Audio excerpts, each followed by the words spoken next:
Yesterday, I'm taking one of my narcoleptic seizure naps where I tend to lay myself down in the middle of the afternoon. Now, I've been doing that for a good 10 to 15 years with my late spouse, but she's no longer with me and hasn't been for many years. But the truth is, I needed to rest because each time I go to the Burger King to eat, I find myself unbelievably tired after eating. Now, you tell me what that's about, but at this time, I'm not going to say one word about that. What I'm annoyed with is how a woman walked up to me and basically woke me up as if she had the right to impede my life. I don't know that woman at all. Then she proceeded to tell me she had bought me lunch. Well, I didn't ask her to buy me lunch. I didn't know what was in the sack, and I eat plenty of Burger King, so I wasn't really prepared for that.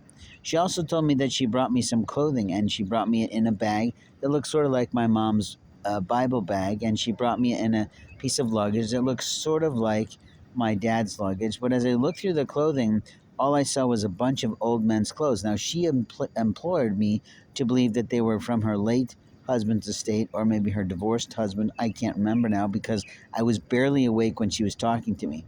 So I was in my most humble and my most vulnerable moment in truth, in that I didn't know who this woman was, what she was trying to play at me. But the minute she approached me and woke me up, I knew it was a play, that she would go off and make some ridiculous comment. Now, God asked me to look through things after a few minutes, and then He asked me to move those things down the way by a few spaces and to lay back down to get my senses moving again, because I'm basically being forced and required by some old biddy to do something I wasn't prepared for.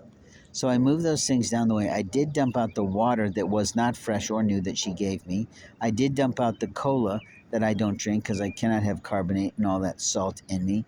But what I did do is set things down the block so that I had a chance to kind of come to and decide what I might do with those things. But while I was coming to and not quite there, still groggy, she drove back in, picked up the bags, and drove off.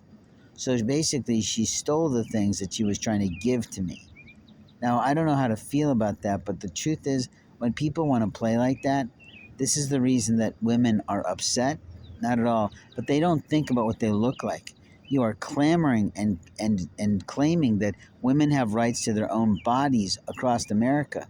And yet you want to tell me as a man what I'm going to eat at lunchtime and what I'm going to wear in ridiculous affairs, in ridiculous fashion. I don't think so, motherfucker. What you did was rude. You woke me up from a sound sleep that I really needed because at night I need to work. So my guess is you're some bitch nurse who's been fucking my records and think you're going to get out of it by your stupid rehearsed play.